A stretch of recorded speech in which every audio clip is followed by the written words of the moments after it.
This is unprecedented. I don't know that we've ever started on time. So congratulations to all of you. Thanks for joining us this morning. I'm going to actually ask our panelists to come on up to the stage while I start talking, if that's okay. So good morning and welcome to the Wilson Center. My name is Lauren Reese and I direct the Environmental Change and Security Program under our Global Risk and Resilience Program here at the Wilson Center. Together with our partners at Winrock International and the Sustainable Water Partnership, it's my pleasure to welcome you to the second event in our Water Security for a Resilient World series. The series focuses on the intersection of water security and other critical sectors, specifically food, conflict and peace building, and economic development. Today we will look at water as a tool for resilience in times of crisis. You can find highlights from previous events and today's discussion on our blog, newsecuritybeat.org. Water instability is an enormous topic that cuts across multiple sectors and geographies. The Wilson Center has a long history of focusing on this intersection.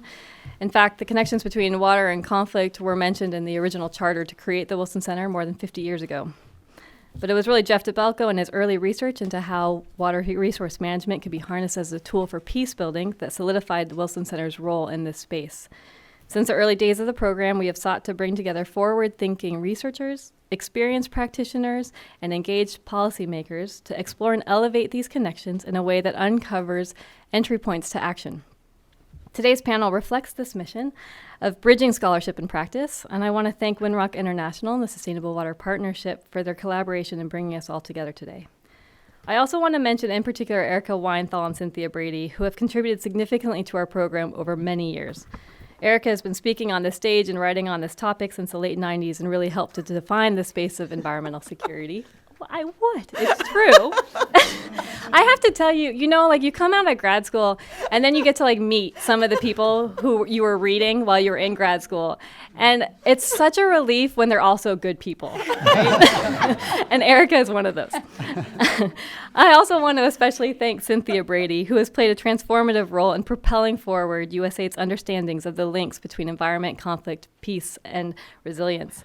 ECSP has just concluded an 8-year partnership with USAID's Office of Conflict Management and Mitigation that was consistently made better by Cynthia's appreciation for academic rigor and her commitment to activities that contribute substantively to the agency's mission of advancing a free, peaceful, and prosperous world. I'm taking this opportunity to call out Cynthia because today actually marks her last day with USAID, and I'm grateful that she's spending it here with us. So now, it's my pleasure to introduce Abigail Jones, who will be moderating today's panel. Abby is a water and sanitation advisor at USAID, where she is co-leading the development of a research agenda to inform sector programming and manages USAID's evaluation series to examine the durability of the agency's water and sanitation investments. Previously, Abby led the climate change and water and sanitation portfolios in Ethiopia with USAID, the sustainable development practice at Climate Advisors, and served as a research and analyst at Brookings Institution. Abby, it's wonderful to welcome you back to the Wilson Center. Thank you. Thanks, Lauren, and special thank you to the Wilson Center and USAID's Sustainable Water Partnership for bringing us here today to talk about water as a tool for resilience in conflict settings. Before we sort of turn to the solution set, I'd like to sort of take a step and contextualize the challenge to frame today's discussion. So I think it's fair to say at this point that water is pretty stressed out. 1.2 billion people currently live in areas of physical water stress, and demands across agriculture, industrial, and domestic use are increasing while supplies are diminishing. And, this has very serious consequences. Many countries could see their economic growth decline by as much as 15% of GDP by 2050. At the same time, significant portions of the world's population lack access to sustainable water and sanitation services. And this, too, has serious implications for health and livelihoods. Access, as we know, has lagged behind in the world's poorest countries, where needs are often greatest. So in fragile settings, I guess I would say that this is further complicated and that water services are particularly stressed out there. We know that forced displacement is putting significant strains on already fragile services, particularly in cities as populations move from conflict in rural areas into cities. We often know that in conflict settings, water infrastructure can be compromised. In fact, In some conflicts, parties are actually targeting water infrastructure. We also know that water can be used deliberately to foster instability and cause harm to communities. And Erica has done some important work on that. We also know that as people flee, there's a loss of human capital. So there's a vacuum that's created in terms of operations and management and systems, as well as data and information gaps. And finally, we know that in fragile settings, there's often even like an exacerbated tensions between service providers, public sector institutions, and water users. So all of this means that the challenge in how to facilitate access to sustainable water and sanitation services in conflict settings is particularly difficult. And we're approaching this challenge under the USAID's Water and Development Plan, under the Global Water Strategy, in sort of the following 3 new ways for the agency. The first is to focus on facilitating access to piped drinking water services and sanitation systems. The second is to try to reduce barriers to sustaining hygiene behaviors by making them less dependent on difficult household actions. And the third is to improve the management of water resources across all users, from agriculture to industry to domestic use. And in fact, one way we're trying to do that is through our investment with Winrock International through the Sustainable Water Partnership. But to succeed, we know that we need to respond to the emerging evidence. So water and sanitation has to be about more than taps and toilets. It has to be about building professional water and sanitation service providers that reach entire districts at scale and take the burden off of households. It also has to be about moving beyond direct service provision to focus on water sector governance and finance. And it also takes a concerted focus on increasing investment in water resources management to mitigate water stress and future-proof against a changing climate. This will help partner countries better cope with rising pressures on freshwater resources and build resilience to future shocks and stresses. We recognize, though, that the world is increasingly fragile. Political conflicts and natural shocks and stresses are on the rise. The majority of our agency's priority countries in water are prone to some form of conflict or fragility. And we're committed to continue to evolve our programming to be responsive to these emerging trends. To help us think through how we might need to pivot and how our partners might need to pivot in these contexts, we have a great panel here today. I'll introduce each one of them in brief. You have all of their bios in front of you. The first is Cynthia Brady, who, as of today, is a senior peace building and conflict advisor with USAID in the Center for Resilience. She has a wealth of knowledge supporting conflict, fragility, and violence, looking at early responses to address the causes and consequences of fragility and violent conflict, and integrating conflict sensitivity and peace-building approaches into the agency's programming and policies in this space. We also have David DeArmy, who is the Director of International Partnerships at Water for Good, where he supervises the organization's water sector partnerships in the Central African Republic. For 15 years, Water for Good has been working exclusively in CAR through a circuit rider model to support the development of local service delivery. Basil Mahaney is the Deputy Director of USAID's Sustainable Water Partnership, which supports USAID's thought leadership, innovation, and programming in water security. A water governance specialist, Basil helps lead SWP's thought leadership activities, development of tools and resources for improved water security, and technical engagement with SWP's Sustainable Water for the MARA activity. And finally, we're joined by Erica Weinthal, who is the Lee Hill Snowden Professor of Environmental Policy at the Nicholas School of Environment at Duke University. She specializes in global environmental politics with an emphasis on water and energy. And in 2017, she was a recipient of the Women Peace Builders for Water Award. So I'd like to kick it off by asking Cynthia a question, which is, I think, to move us a little bit into the solution set that I hope we can discuss today. And that is, why do conflict and fragility matter for development? Why talk about water as a tool for resilience at all? Well, Abby, I'm so glad you asked that question. I have a few thoughts.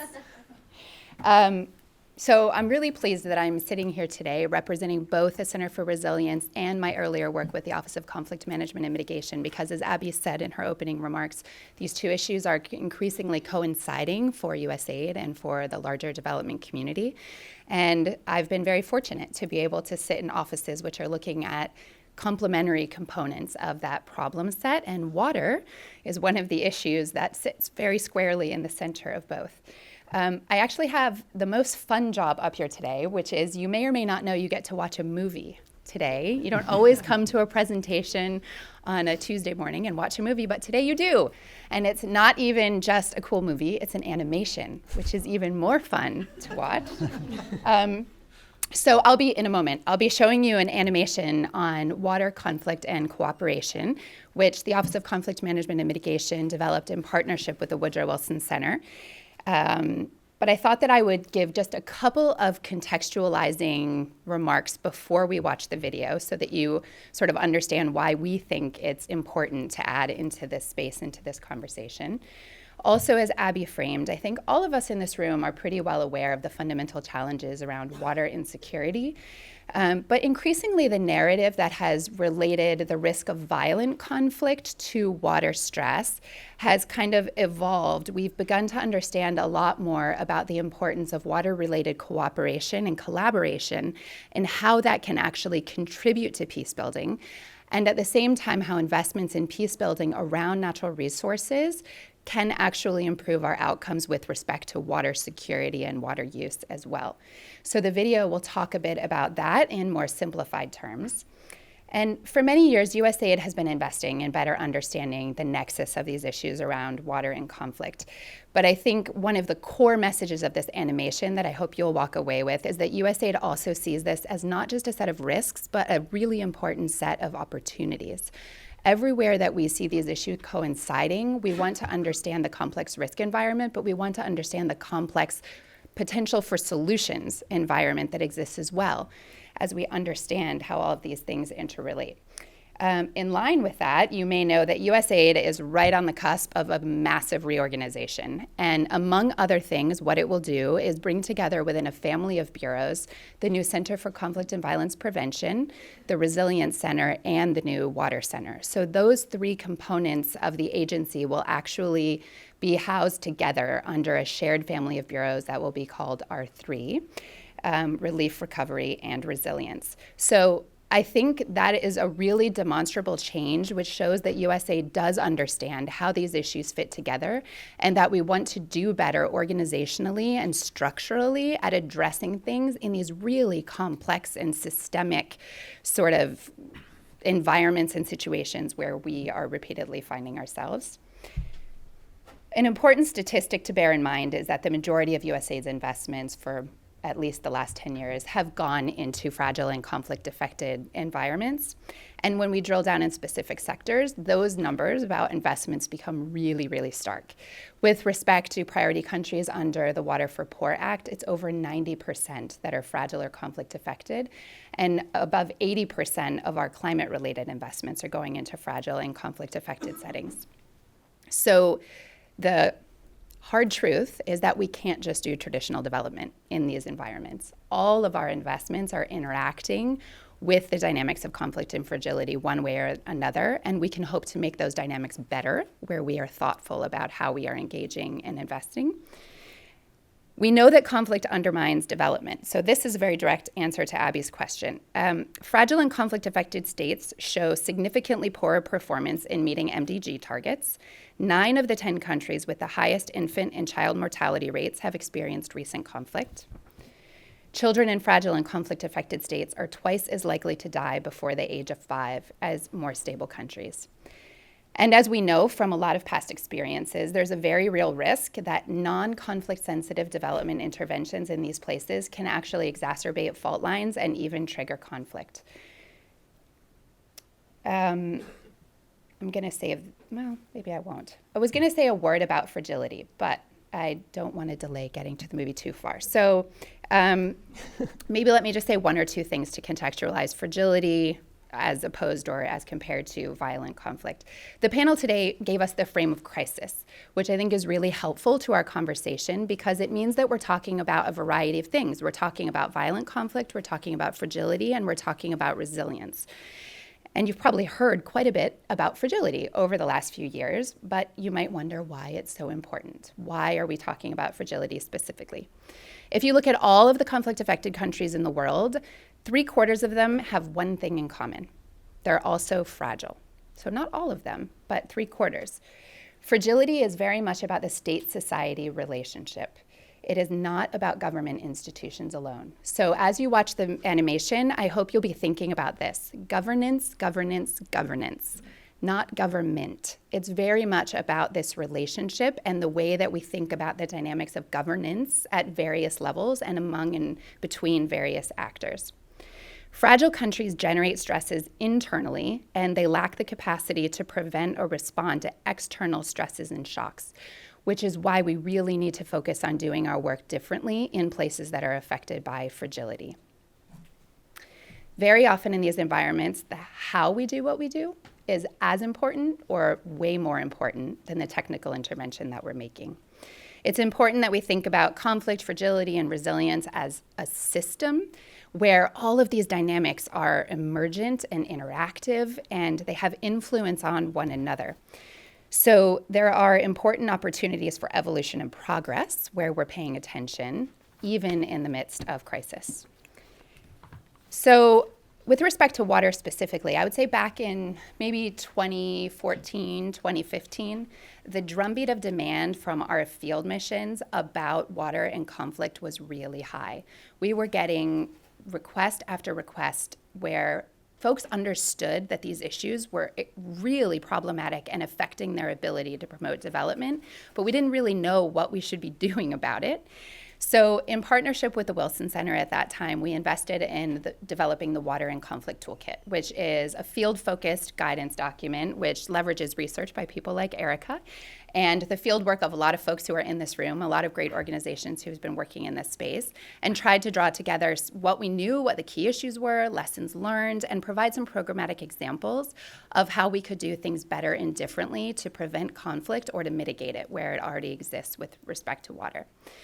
That was a great product, and we think that it made a difference in the space. What we also know is that the space continued to evolve after we published it. And also there are lots of folks who either don't have access to or don't particularly prefer to carry around paper publications anymore. So we wanted to innovate and think differently about how we can get this message into the hands of as many people as possible and help people ask questions differently and help people know where to get access to resources to help them work on these issues more productively. So with that in mind, we invested in developing this animation on water, conflict, and cooperation.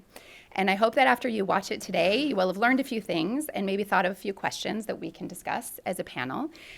And before we watch it, I just want to say that this would not exist in the world without the incredible thinking and the fortitude of Lauren Herser-Rizzi and Jeff DeBelco. It's a 4-minute video, and so that might seem like it's not a huge thing to put into the world, but for those of you who have ever developed something like this, you know that it takes an unbelievable amount of time and focus and refinement. And if Lauren were not the bureaucratic ninja that she is, it would not have ever made it into the world. So I want to express deep appreciation to the Wilson Center for sticking with us and developing this, and I hope you all enjoy it. So let's take a watch. Maybe I'll move out of it.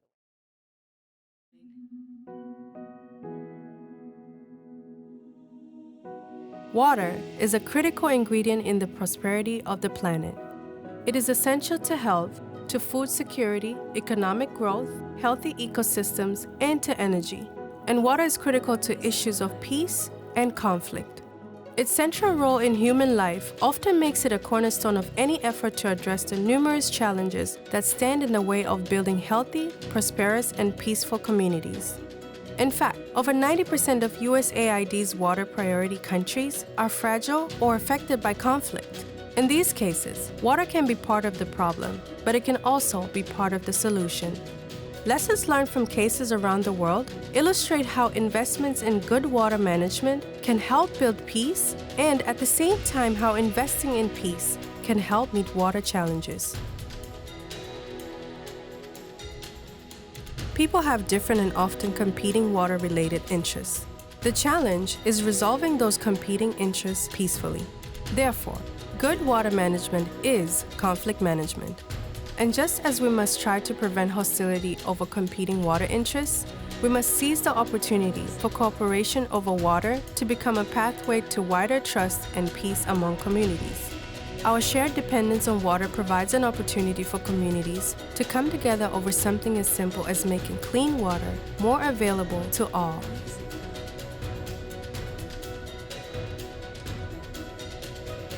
If designed with peace goals in mind, water management initiatives can be important stepping stones toward broader peace. At the same time, peace-building efforts can enable communities to better adapt to water-related stress.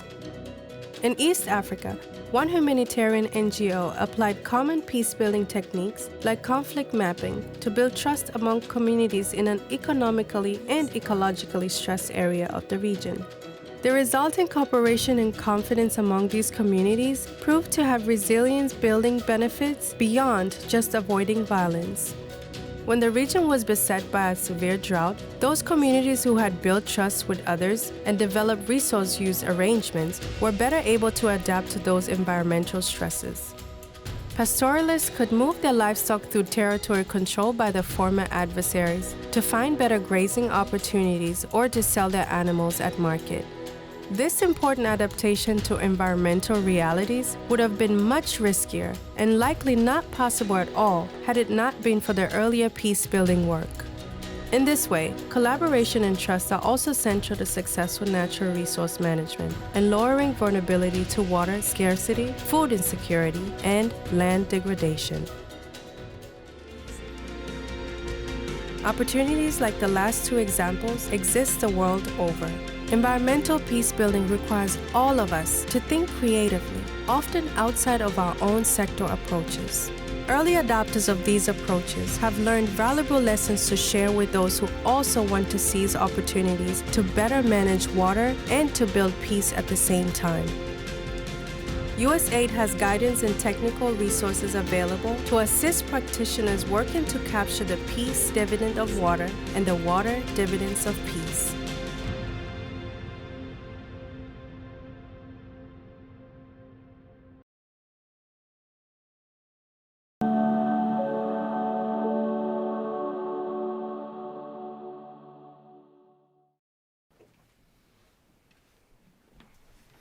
So that's it. Now we all know how to do environmental peace building. All right. All right. Over to David. How, in light of, I guess, our video here, do you approach WASH differently when you're working in an area affected by conflict or experiencing fragility?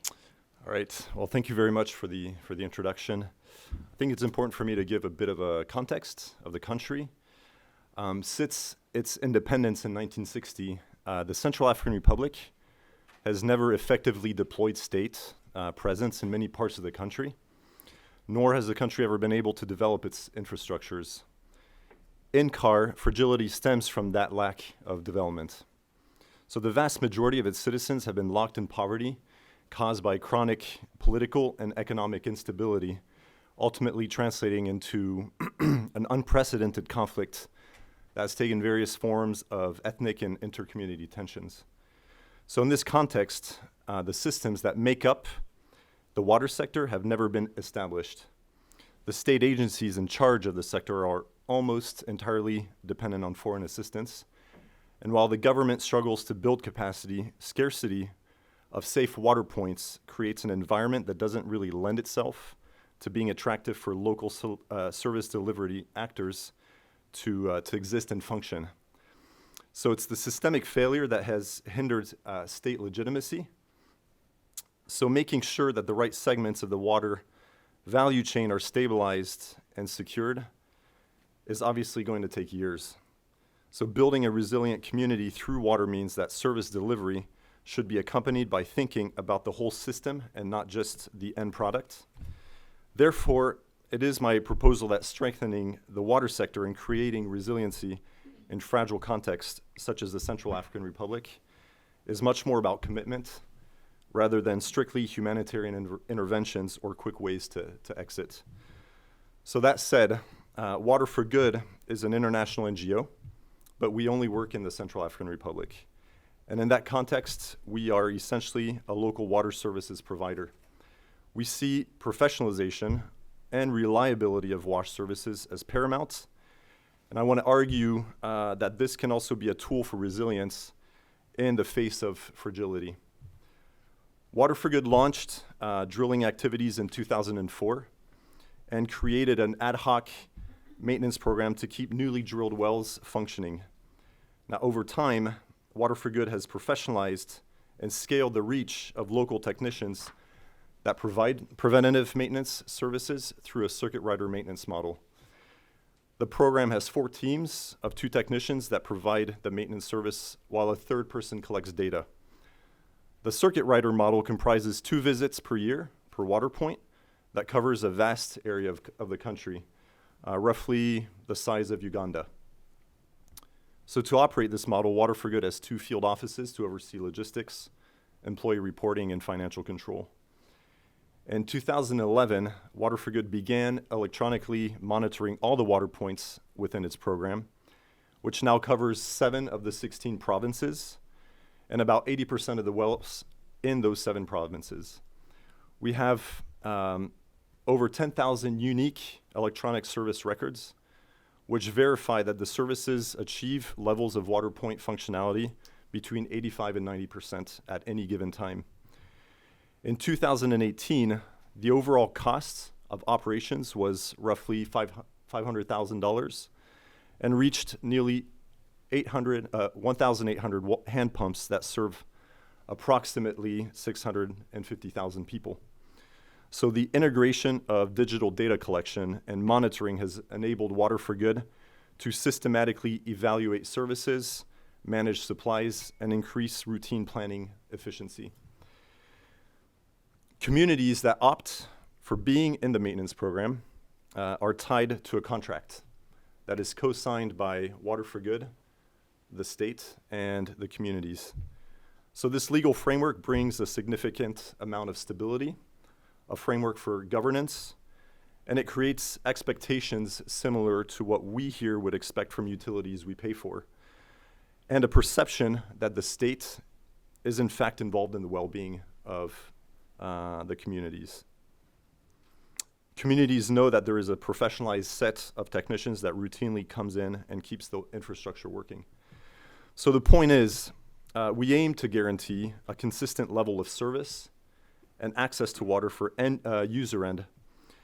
In order to achieve this, Water for Good has had to work up the water services value chain, the supply chain of spare parts, systematizing the purchasing process from international manufacturers, all the way to the maintenance service delivery on the field.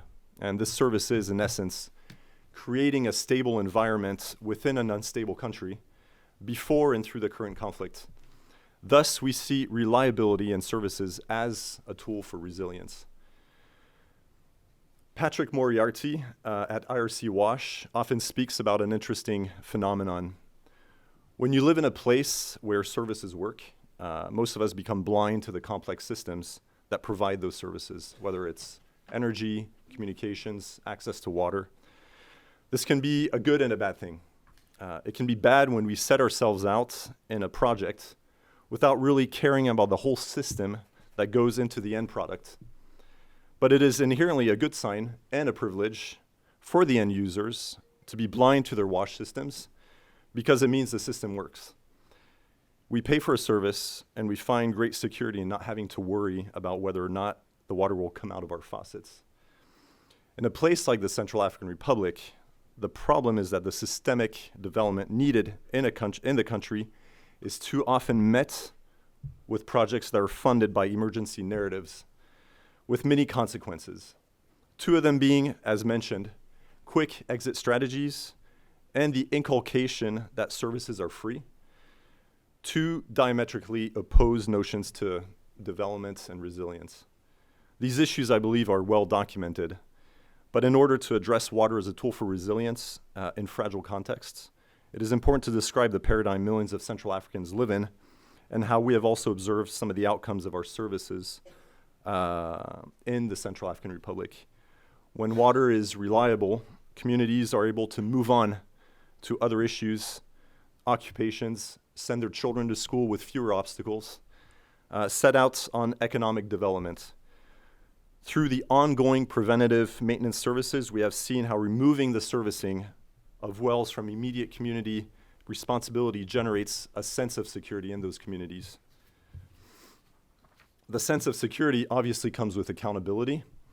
If our teams, for whatever reasons, do not service according to contract, communities rightfully let us know about their discontent, and that contract also allows us to have a mediator, which is the state, when we have issues between the service provider and the communities.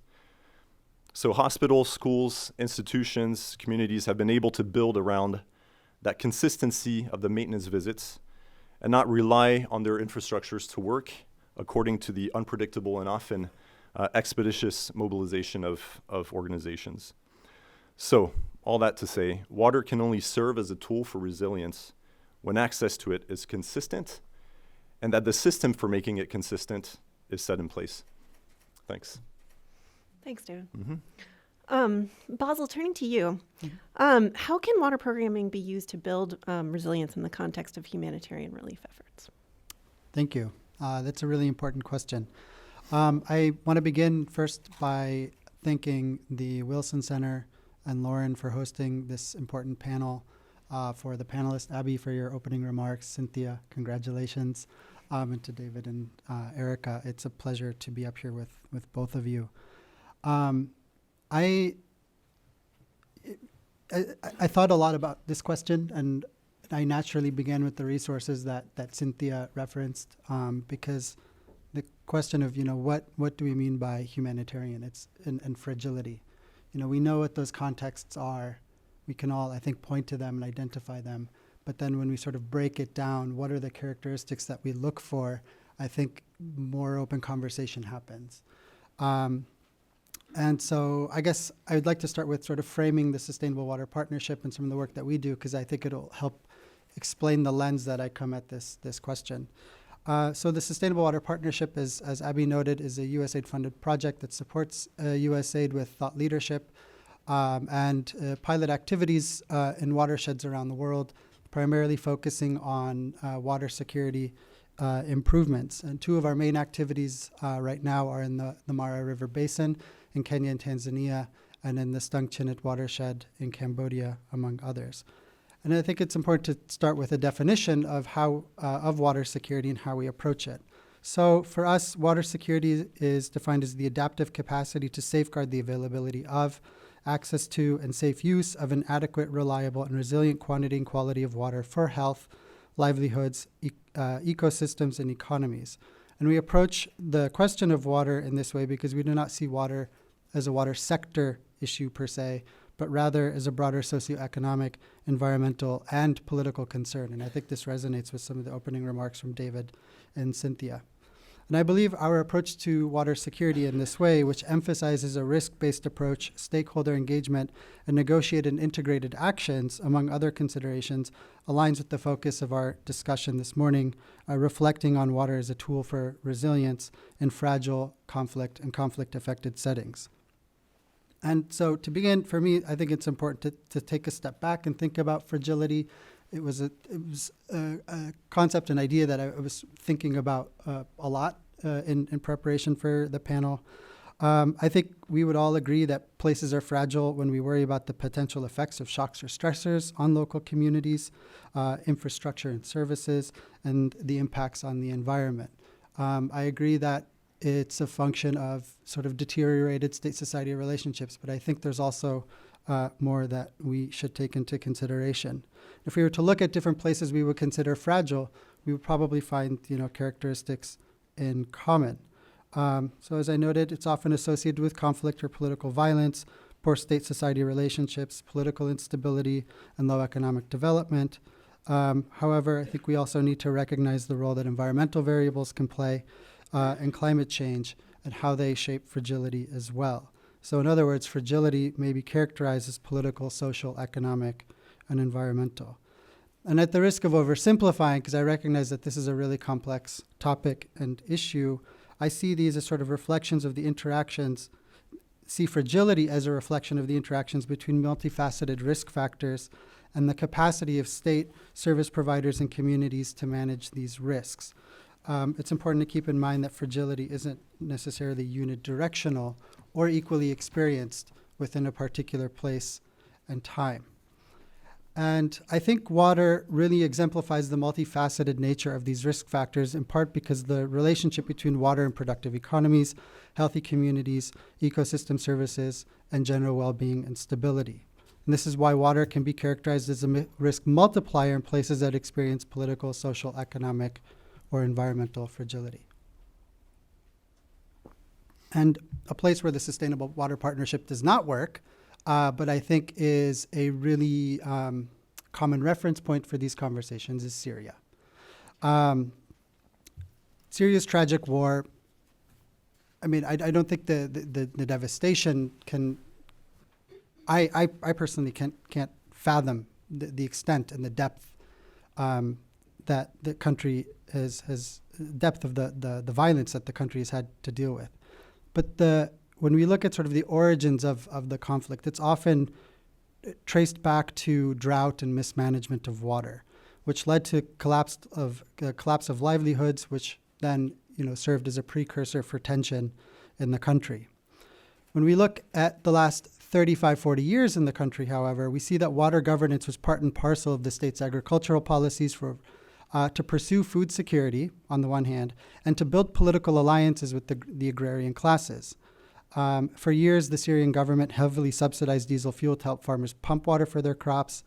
And what happened starting in 2008, between 2008 and 2010, is that the multi-year drought happened to coincide in a period when the water tables were low due to years of unsustainable water abstraction for agriculture. And what shocked the farming communities was not necessarily the drought alone or the mismanagement of water, but it was the reduction of diesel subsidies that allowed the farmers to abstract the water in the first place. And the diesel prices increased by approximately 200%, which rendered farming a non-viable economic opportunity for hundreds of thousands of people, which led to collapse of livelihoods and mass migration to many of the urban centers around the country. I don't mean to state that this dynamic specifically led to the war, because I think there's a lot at play, given sort of the breakdown in state-society relationships and how the Syrian regime sort of responded to demands from the communities. But what I want to emphasize is that the mismanagement of water was inherently tied to political and economic decisions made by the Syrian government, which in turn shaped the opportunities and perceptions of options at the farmer level. And so with that said, while mismanagement of water can be a risk multiplier, I think it's also to think about how the process of improving water security can be leveraged as a pathway to create resilient communities and ecosystems within fragile settings. In other words, can we multiply the benefits through to communities through thinking about water security? And in part, as David noted, water underlies many of the risk factors associated with the political, social, economic, and environmental considerations of day-to-day life, planning, and management.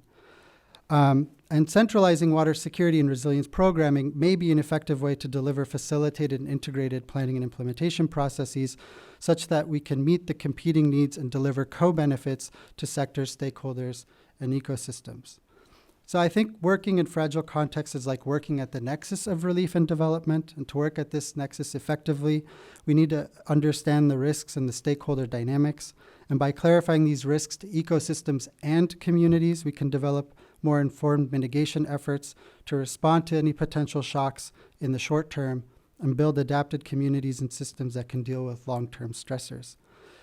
We need to understand who the stakeholders are, what incentives motivate their actions, and what factors shape their engagement dynamics. And in doing so, we can foster a process that is validated by local communities and strengthen relationships between the stakeholders, such as service providers and communities, national and local governments, and the the citizens and communities, transboundary institutions, upstream and downstream users, and so on. And through this process of understanding the risks and engaging the stakeholders, we can find opportunities to deliver co-benefits to other sectors of concern, such as health, economic development, and education. So in the Mara River Basin, for example, in the Nyangores subcatchment, which is one of the areas where we're working, many youth practice environmentally unsustainable livelihoods, such as car washing and harvesting eucalyptus along the river basin, because they're viable jobs, even though they're severely degrading the ecosystem and affecting the local community and downstream users. And in this case and others like it around the world, I think it's important to understand that many local communities might perceive that there aren't very many options, and which is why they continue to engage the environment and water resources in ways that are not sustainable and detrimental to the environment, which only heightens fragility in the long term. So taking a step back, I think the benefit of focusing on water, sort of centralizing it as a modality of programming, is derived from the fact that water touches so many aspects of human life and ecosystem services because they all depend on adequate, reliable water supplies. And because of this dependence on water, I think there are benefits gained by thinking about water as a convening factor that allows us to also focus on the risk factors associated with these different forms of fragility. Thank you. Thanks, Basil.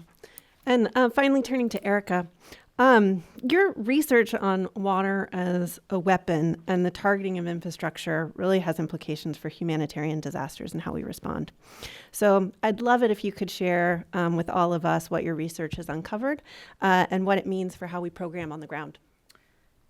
Thank you. I could probably start and said everyone said everything that I was going to say except for like the specifics, but I will tweak it as I go along. I just want to start again by acknowledging Lauren and Cynthia, largely because this is almost coming full circle.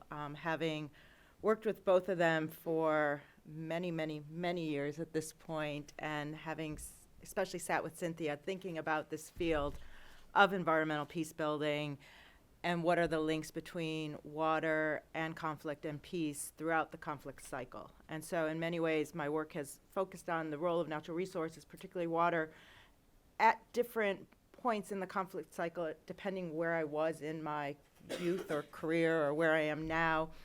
And really, the first time I was at the Wilson Center, dating it to that period in the 90s, I was actually presenting on water in Central Asia and sitting, I guess, up here in one of the rooms and talking about the Aral Sea Basin and whether water there would serve to facilitate conflict or cooperation between the Soviet successor states in Central Asia. And I remember someone from the US government raising their hand and saying, okay, so now what would you do? And it sort of threw me as a young graduate student with this notion, what do we do with what we learn in the field, and how do we actually translate that into policy? And I feel, and in many ways, this venue and these dialogues that take place here are really that convening space for really thinking about how we translate what we know from our own experiences, from theory into practice, and really trying to contribute to both the policy world, but also the betterment of society. So it's always wonderful to be back here and seeing old friends. So what I'm going to try to do in my brief remarks are talk about three things related to water, infrastructure, and conflict, or thinking about it in some ways, what are the challenges in looking at infrastructure, water infrastructure in times of crisis, especially when we're working at this tension between humanitarianism and development. And I think that's an area that's become increasingly muddled, and we sit in silos, and we all know those silos don't work. And then how water has become weaponized in times of crisis, and how that then affects how humanitarians work, humanitarian action, how we respond, how we think about resilience. And, in doing so, also then thinking about, in what ways is resilience useful as an analytical tool in times of crisis? Because in some ways, resilience is about being able to bounce back, to be able to cope, but often when water becomes a weapon, we have essentially increased the vulnerability of infrastructure, the vulnerability of communities, and it just looks fundamentally different. And I'll use the Middle East, where I've been doing a fair amount of my recent work as an example. But just to step back a little bit, I'll start with, 2011 was a turning point for the way we look at the Middle East with the Arab Spring. And in that year, I published an article with colleagues looking at the Millennium Development Goals in the Middle East. And always with academic articles, the publication date comes, after you've done all the work. So the work was clearly done before 2011. And what we were trying to understand at that time was why everybody was saying the Middle East looked so great when it came to the Millennium Development Goals, especially regarding water.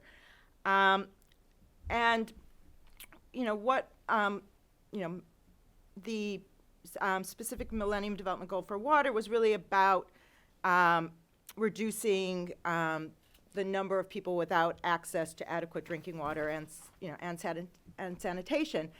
And prior to 2011, countries like Syria looked great. They were doing really well. This was a highly urbanized society where you had potable water, potable sanitation. You had infrastructure that was coupled, water and energy systems were linked. And so the Middle East, from an outside perspective, was doing really well, even though you had variation. Countries like Yemen and Iraq were not doing as well. And we were really, in that work, we were trying to understand what outsiders or what the international community was missing, which were issues of access, whether people actually had access to water 24/7, whether it was affordable, what was the quality of the water, because often water quality is overlooked. And one of the findings, and I think which has become almost conventional knowledge at this point, is that the countries with the lowest levels of coverage are these fragile, conflict-affected countries. And so when we start thinking about peace building and the link to water and infrastructure, how do you then situate water, this notion of fragility, in the context of the Millennium Development Goals and now the Sustainable Development Goals, which is really about bringing people out of poverty. And the Sustainable Development Goals sought to expand that and to link it to the broader conflict cycle, and really thinking about, what does it mean to be doing development and poverty reduction in the context of fragile states. And, goal number 16 is very much about state fragility. It's basically argues or states that poverty alleviation cannot be addressed in the absence of addressing fragility. And expanding access to water also requires addressing fragility and promoting peaceful and inclusive societies. What has been tragic, I think, for many of us, and you raised this with Syria, and you can't even begin to overstate that, is we still operate in this world internationally of development, and this notion that we should all be moving in a very linear direction. And what we know when we study, the full conflict cycle, sometimes we are actually moving from conflict to peace building to ultimately development, but you can also go in reverse. So you get development in reverse, you get de-development. And we are actually seeing that in the Middle East and other parts of the world. And we're seeing that our traditional understanding of how we think about this this notion of peace building and moving from conflict to negotiations, mediation, using water as a source of peace building, to improve access to basic services, economic livelihoods, thinking about water as a mechanism for building trust and confidence in the peace process, that you can't compartmentalize. And again, this notion that the humanitarians are doing one thing when it comes to water and development agencies are doing something else, it's all interlinked when you start seeing countries, moving backwards when they were already at a very high level of development when it came to water infrastructure. And so 2011 was really a turning point, I think, for me and my colleagues in thinking about water infrastructure, about resilience, and the motivation for this work in trying to understand what happens to water in conflict was the sense for those that study conflict, often we look at civilian casualties and we count body counts, rather than thinking about what happens when you take out water systems, when you take out health facilities. What does that mean for human security? What does that mean for human well-being? And that these effects are very long-term, and that often more children will die because of a lack of access to basic water than they will in the conflict itself. And so we wanted to really document what was happening in the Middle East with infrastructure and how infrastructure was being targeted. And in many ways, this is the targeting of infrastructure, especially in urban settings, has become a central feature of these post-2000 wars in the Middle East. And it's affected how we do programming for water service provision, because in many cases, the ideal situation is the state is the provider. Mm-hmm. And we want strong centralized water service systems. But as states are being destroyed and gutted, eviscerated, the state is no longer the point where you would go for water, and so we're seeing decentralized models. We're seeing NGOs playing a larger role. We're essentially seeing a decentralization of water service provision as states are being destroyed. And so you have societies without that state-society relationship existing anymore. So in just looking at the Middle East, and thinking about the costs for human security when infrastructure is targeted, in some ways, can we even talk about what is resilience in that context? I don't even think we have a good understanding of what we really mean by resilience when you are essentially taking out the infrastructure that should, it's not infrastructure that is lasting, it's being destroyed. And so can you even rebuild? How do you rebuild knowing that it could be destroyed again? So it changes the calculation of how you think about infrastructure design. And this isn't anything new. I mean, we've seen many instances of infrastructure being destroyed through prior wars, through the Peloponnesian Wars, in recent times with Iraq, in the first Gulf War. But it does have tremendous impacts for countries like Syria, where in 2010 you had public water coverage of about 98% in urban areas, 80% in rural areas. By 2015, you can see how the impact, where you had 30% of the population without access to safe water. 2017, from World Bank stats, you had 2/3 of water treatment plants, half of water pumping stations, a quarter of sewage treatment plants, 1/6 of all wells were damaged or destroyed. Yemen, we're seeing a similar situation. In 2016, 3 out of 4 Yemenis, about 19 million people, required support to meet their basic water, sanitation, and hygiene needs. Nearly 10 million people have lost access to water and sanitation since the Saudi-led blockade starting in 2015. And these are, the implications are widespread, when we are seeing the destruction of infrastructure, and it's most glaring in the case of Yemen with the cholera outbreak. And just, over 1.3 million cases reported since 2017. So I'm going to stop there because I think it's, somehow I'm always the one who gives the talk that's a little bit more of the depressing side. So I feel like we need to go back to the animation. As I said, full circle. I'll stop there. All right. Well, thanks, Erica. I'd really like to pick up on kind of a theme that you brought up in your remarks about kind of this muddied water between kind of emergency on the one hand and development on the other. I think while we think about building resilience as the way to kind of bridge that divide, kind of have to be honest with ourselves in some respects that, there are some tensions between short-term objectives in these contexts and long-term objectives. And so I wonder, I imagine it's different in like the water security space versus the service delivery space, but I wonder if you all could help us think through how we mediate those tensions and try to ensure that long-term objectives are baked into kind of short-term responses to build fragility or to respond to fragility. I'll jump in. Okay. Quickly. So I had the benefit of joining the Center for Resilience relatively recently, and it wasn't my background.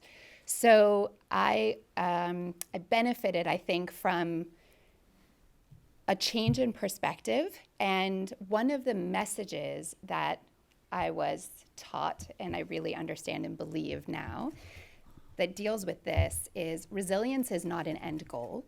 Resilience, the way we look at it, the way USAID defines it and tries to promote it, is around a set of absorptive, adaptive, and transformative capacities. They're capacities. So they can exist within people, within households, within communities, within systems, in different sectors, for example. And it's not linear. And it can happen, even in the midst of crisis, acknowledging that long-term goals may be far away and that we might slip and slide backward and forward as we aim towards the long term. That doesn't mean that you can't achieve something now or in the near term that reduces vulnerability and reduces humanitarian need and makes progress against things like the vulnerabilities that are induced from fragility. Maybe not in total, but focusing on those capacities, I think, does help, rather than thinking of a permanently resilient set of water infrastructure that shall live forever as being a resilient endpoint, right? It doesn't exist within the world that you were describing, Erica. So I think holding on to that notion of resilience and the idea of capacities is useful. And the non-linearity of things. The example that we provided in the animation was a Mercy Corps program in East Africa, and I think it does also address this in a way. I mean, it's about the humanitarian development peace nexus, although the project wasn't aimed at that, and we only see that in retrospect. That project and the set of interventions was really around local level peace building. And then there was a major drought, and a lot of communities suffered huge catastrophic livelihood losses and other losses in well-being. And the communities that had been investing in peace building around natural resource management primarily suffered way less. So the anecdotal lesson that we learned from that experience was, in the face of things like increasing climate stress and a more volatile set of weather patterns, more stress on the water resources in that area, people were way better set up to cope and adapt and even transform because of the investments that they had made with support from the outside in navigating their own arrangements for how to manage their natural resource base in a way that was constructive and peaceful. Suddenly, they were able to adapt to some of these objectively unfortunate, negative outside stresses. So I think that is an example of where we can see there is real benefit to working kind of across this range of issue sets and not treating it as a humanitarian crisis being different and separate from the struggles that you would face around more medium to longer term governance objectives.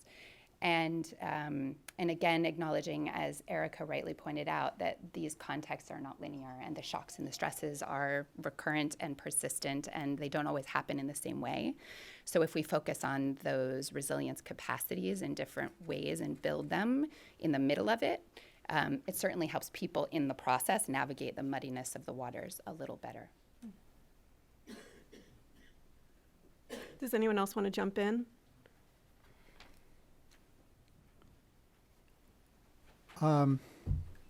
Yeah, that's a good question. I mean, one of the things about the water security or thinking about water security and sort of the short term and the long term, when you sort of lay it out on paper, it seems, oh, this is really clear and we can easily achieve some of these objectives. But then you come to a context like Syria or Yemen, it's very difficult. And in part because thinking about the long term is very challenging. You don't know what is going to happen a month, 6 months, a year out, because these situations, these conflicts are so dynamic and they're so fluid. I think one way to get at this, though, recognizing sort of the fluidity, the manifestation of these shocks and stressors take place at a local level. They're experienced locally, regardless of its, whether sort of broader climate change forces or if it's sort of attacks on infrastructure, or if it's, livelihood practices that communities have adopted or embraced, because they're viable or for whatever reason. So really working with the communities to understand what those, to tease out what those tensions might be, because I think the local understanding of the ecosystem and the livelihood opportunities of the social dynamics of the political conflicts, I think can help inform how we think about short term, what types of interventions can help improve conditions, and then how we can begin to factor more sort of medium term and long term thinking into the types of response activities and interventions that we could pursue. So I guess the only thing I'll add, some of the work I've done with colleagues that USAID has supported, with colleagues at the Environmental Law Institute and UN Environment, has dealt with water in a post-conflict setting. And there we tried to think about sequencing of interventions, whether there is a way to sequence interventions that would, begin with basic services, and how that would sequence with interventions related to economic livelihoods. Again, recognizing that these are very it's a heuristic. It's not how the world really works, but whether there is a way just to have a matrix of that can help guide interventions. And again, this is in a post-conflict setting where you're sort of emerging from conflict. But and in thinking about it through that lens, one of the things we also discovered was not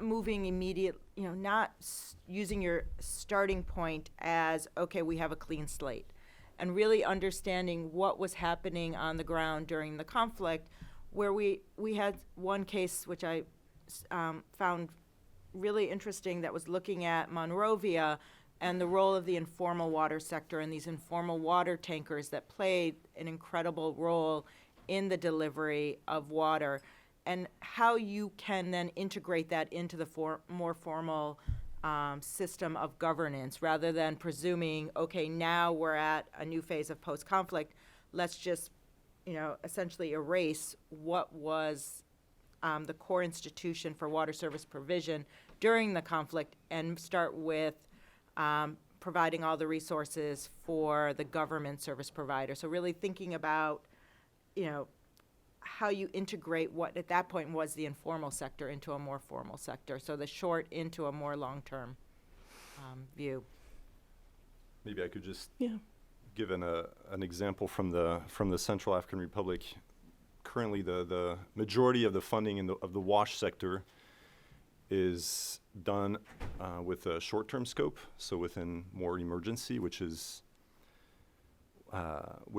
what it is. And since we're there long-term and we've been collecting data systematically for years, we've seen opportunities for us to engage with the actors that come in in a short-term scope and share the data that we have on the water points that they're targeting. What that does is that it helps with the coordination, and it also allows us to open up discussions regarding governance. Something that happened a few years ago, which was quite positive, was that the government included our system, our maintenance, our preventative maintenance system into their norms and directives for governance at a community level. So communities have the choice between the formal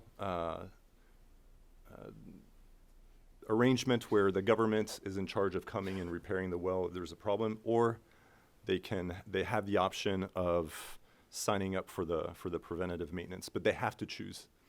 When NGOs come in, they don't necessarily know about that.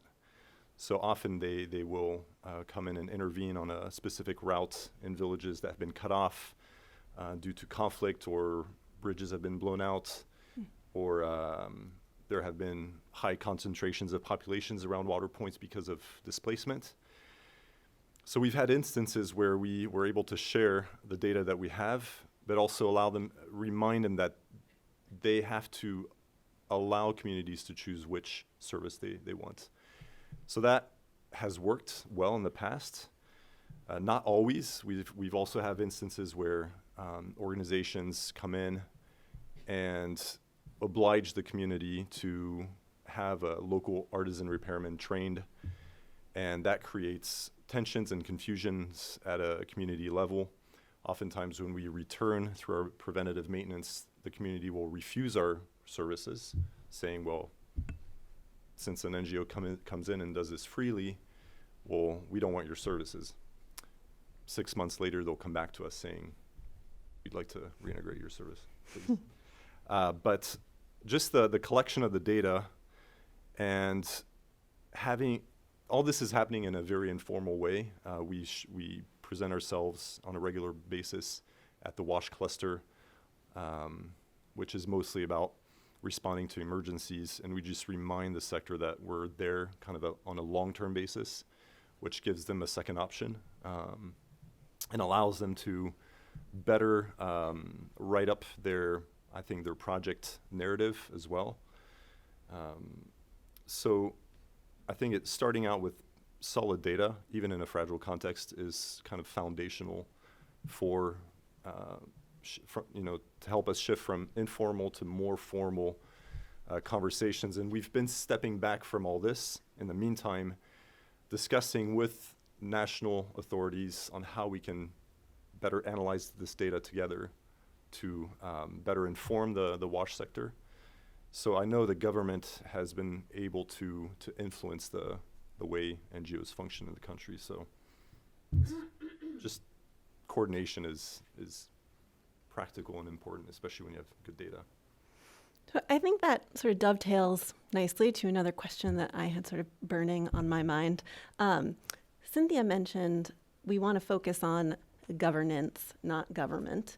And Erica, you also hinted at the fact that, we think of water services as something that needs to be provided by the state, but obviously we've moved into sort of decentralized models in a lot of these contexts, and David's organization is doing just that.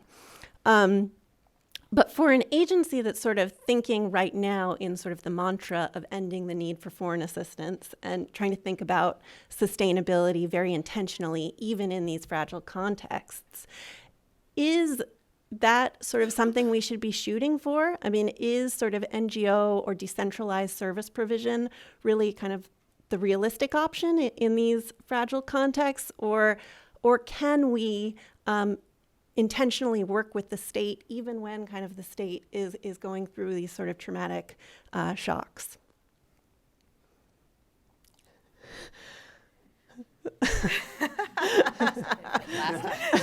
You're doing to me what they did to me the last time. What is the magic bullet? Sorry about that. Going back, and it's like, what is the solution? It's a tension. And it's, just if you look at Gaza, for instance, I mean, there's a huge tension between, what some, donors want to build up, the Palestinian Water Authority. They want to have strong government institutions to manage desalination plants. Then you have NGOs coming in who are thinking about how do you expand piping, or working with small-scale desalination, almost mobile desalination plants that you can treat water and have truckers deliver. It's a real tension what may work in the short term, but may be better in the long term. And when you are a country in conflict, there is a crisis of legitimacy with the state and government. That's part of what conflict looks like in many of these countries that are affected by civil wars. And so it's often a question, too, of who is that natural partner? Mm-hmm. And when you're working in a conflict-affected country, it's not clear who the natural partner is, especially when you have a fragmentation and you may have many vying parties who are fighting for control of either a region or the center. And so I think these are decisions that are so context-specific that in the short term, some of these decentralized solutions are the only way that water can be provided, but often it is the case that people are getting water that is not potable. And there's no, monitoring of the water quality, and that's where you're seeing the spread of infectious disease, waterborne illnesses, why we have the cholera epidemics. And so at the end of the day, we live in a world of nation states. And, outside of the United States, water often belongs to the state. It is a state resource. Increasingly, people look at water as a human right. And so there is a tension for how, we in the United States may understand water, where it's often more of a private resource. It is more of a commodity. It can be, have a price versus elsewhere where, it's still seen as a human right. It is seen as a human right, and this expectation that water should be provided of a good quality. If no one else wants to weigh in, I think we can open it up to the audience here. Can I offer two thoughts? Yes, please. So as a conflict practitioner, my answer is always the same, and that is it depends, right? Just remember, it's horrible. As Erica said, nobody ever really has the answer, but the truth is that it depends. And you absolutely have to be willing to analyze your local context and not presume that there are standard answers to whether it's better to do it one way or another way. The other is, having spent my career working in places affected by things like civil war that are massively disruptive, the differentiation still holds. Governments are never monolithic. There are so many different ministries in any country. There are different levels of government in any country, and you will often find helpful, constructive, and/or progressive leadership or institutions that can coexist at the same time that there is massively dysfunctional government or leadership in other ways and places. So being willing to find maybe non-traditional partners in a given country context because it is affected by things like violent conflict or where certain partners may not be viable for a variety of reasons. Just being willing to accept that the answer will depend and that you are willing to put in the analytics that are necessary to make the best choice possible in that circumstance. And I was just thinking as Erica was answering this to commend to all of you a recent report, if you haven't seen it, by the Brookings Institution called Global Development Disrupted. Has anybody seen it? Quick hands. No? It's really interesting. It gets at this, not this question specifically, but Brookings interviewed 93 leaders in the development space to ask about their views on what's working, what's not working, and how in the world we're going to make a difference moving forward. And the answers are really enlightening. The world of development has been shifting around us. When I joined AID, conflict was a brand new issue in the world of development, and now the agency is establishing an entire bureau dedicated to conflict prevention and stabilization issues. So I think we in the development space are acknowledging that the world has changed, is changed, and continues to change around us, and we have to think about how we respond to that in new and different ways. And USAID is evolving organizationally, as are others. So I would definitely commend to all of you to take a quick look at that report and think through Abby's question in light of the views of lots of other leaders in that space who are not necessarily government leaders. So with that, I think we can open it up to the audience. Please wait for the microphone to come to you and state your name and affiliation. We can start off in the blazer in black.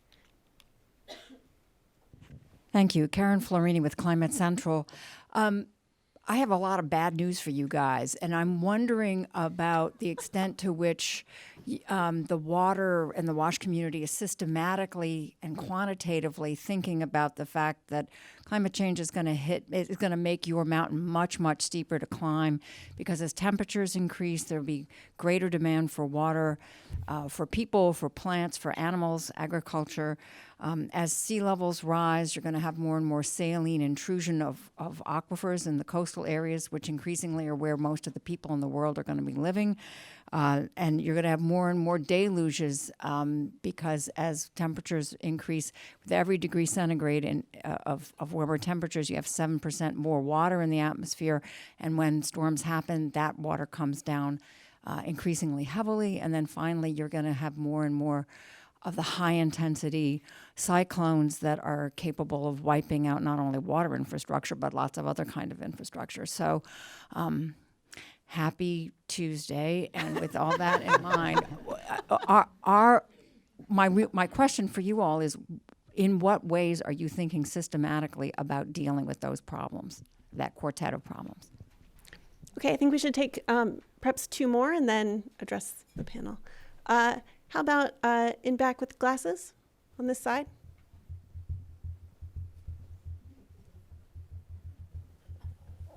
My name is Trey Taylor with Verdant Power. We're a marine renewable energy company that uses water currents to produce both clean water, irrigation, and electricity. So my question is this.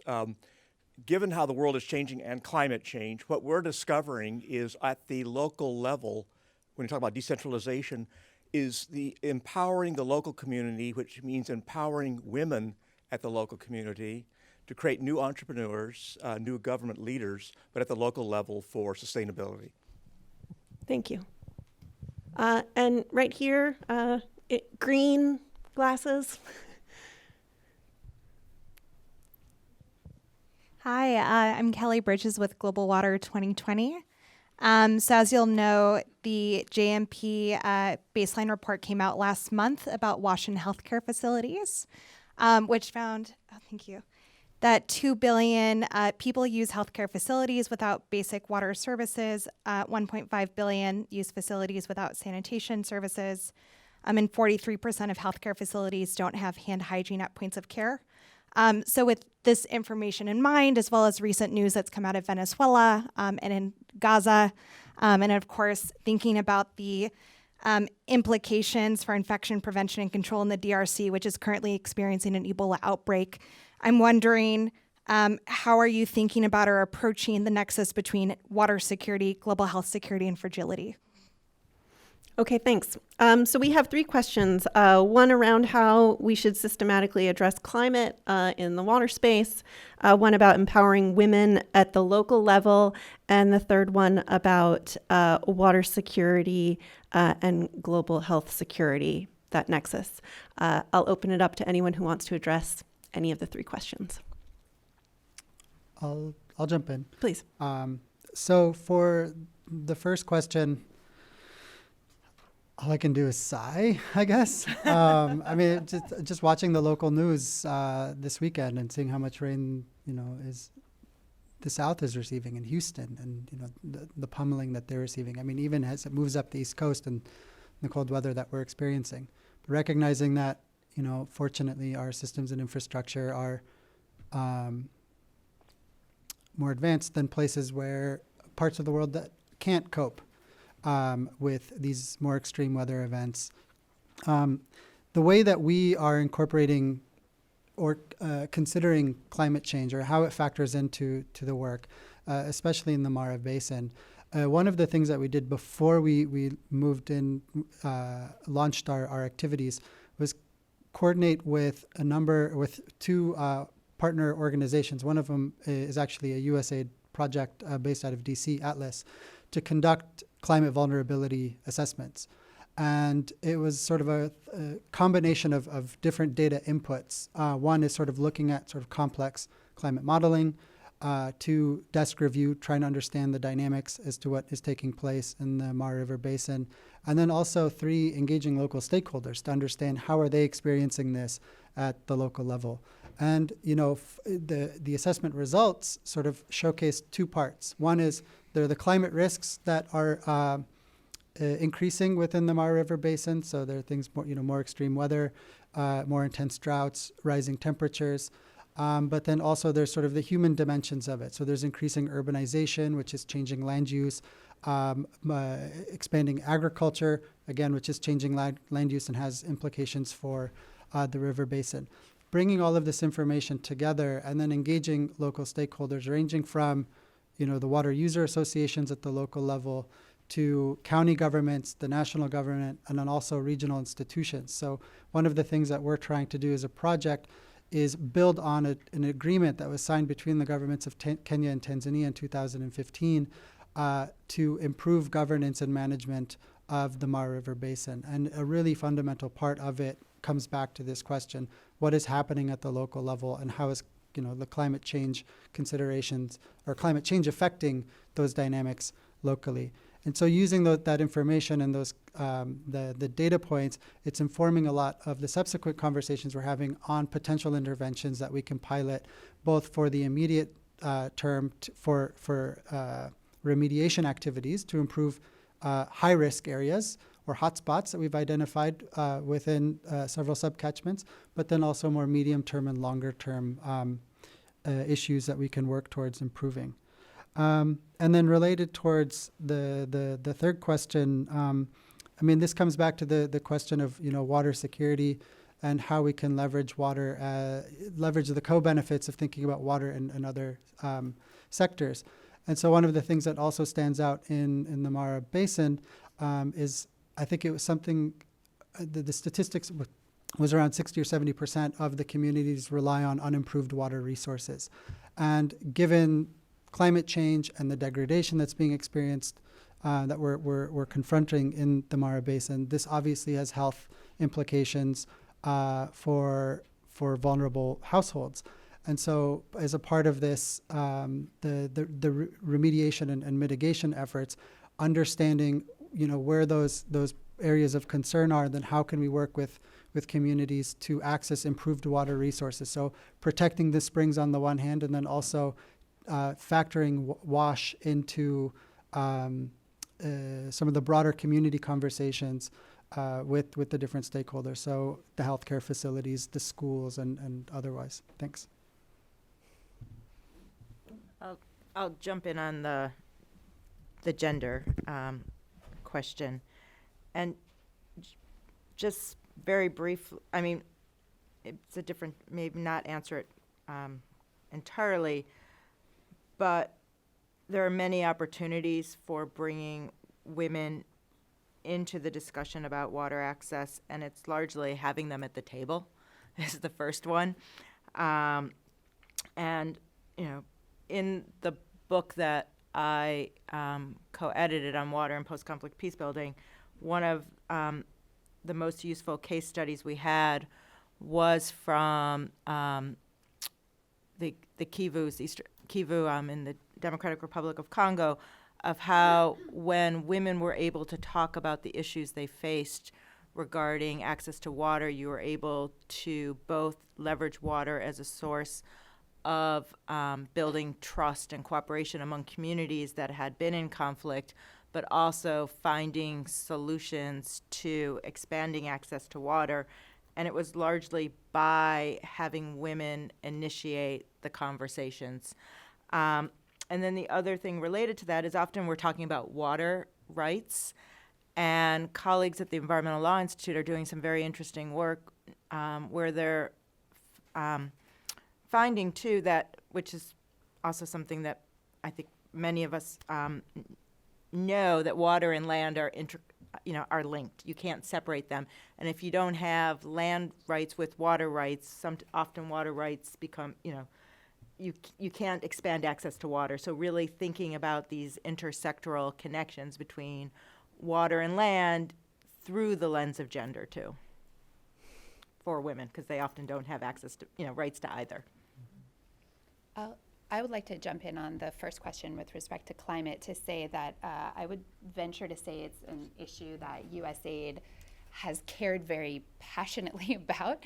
The stresses that you point out are not news to anybody who's trying to implement programs that deal with water resource management, with land management, et cetera, in loads of places around the world that are facing these stresses now today, mindful of the fact that those stresses are going to get worse in the future, not only because of climatic changes, but also because of demographic shifts and some of the other pressures that the water resources face. So if you haven't seen it, again, I would just share the reference that the Office of Conflict Management and Mitigation, in partnership with other parts of USAID, regional bureaus, and E3, and often with the Wilson Center, has invested in a lot of both analytics around the connections between things like climate stress and conflict and fragility, and often water is the way that those issues are coming together in the real world, as well as actually developing guidance which has informed a variety of programs in the world from which we're trying to also learn lessons and continue to evolve and change. So most recently, together with the University of Texas at Austin, we put out a series of reports that look at the global nexus of climate risk and fragility risk. And then there are 3 country-based case studies that are derived from those global analytics that look at the ways these issues are interacting in the real world today. And water is certainly one of the issues that's highlighted within that work repeatedly. And I was also just reflecting, based on your question, about one of the really interesting and I think informative findings from Aaron Wolf's research out of Oregon State, which suggested that the likelihood of political tensions is related to the interaction between variability or rates of change within a basin and the institutional capacity to absorb that change. So while the stresses that you pointed out are likely to only become more intense and more challenging, our ability to come back to the animation approach of thinking about the value of planning and collaboration to manage those changes in a way that is peaceful, our ability to do that is really high. If we understand what the problem set is that's coming at us, we don't just have to accept it with the tools we have today. And if we think about the frame of institutions, again, not just government, but all levels of institutions that people depend on to manage their water resources, think about them and think about how they're structured or not structured to absorb volatility, to absorb change, then ideally we can actually help those institutions to absorb these stresses in ways that are much less likely to produce political disruption. I just wanted to touch on the gender question as well. Some of the experiences that we've had in the Central African Republic has demonstrated that, just going back to what you said, it's important to have the right people at the table, women talking about empowerment at the table and including them in the discussion. One of the things that we've been experiencing is, well, first of all, just to take a few steps back, one of the issues in CAR is the fact that there's extremely low density of water points. So part of our long-term strategy has been just increasing water point density. CAR is sort of lagging 15, 20 years behind the MDG period. So we're still trying to get basic access open. But since we're there long-term doing this, we've decided to engage differently with local authorities. First of all, it was not just systematically working with the official office that's in the region where we're doing this increase of pump density, but it's actually finding the champions within the ministry to work with us.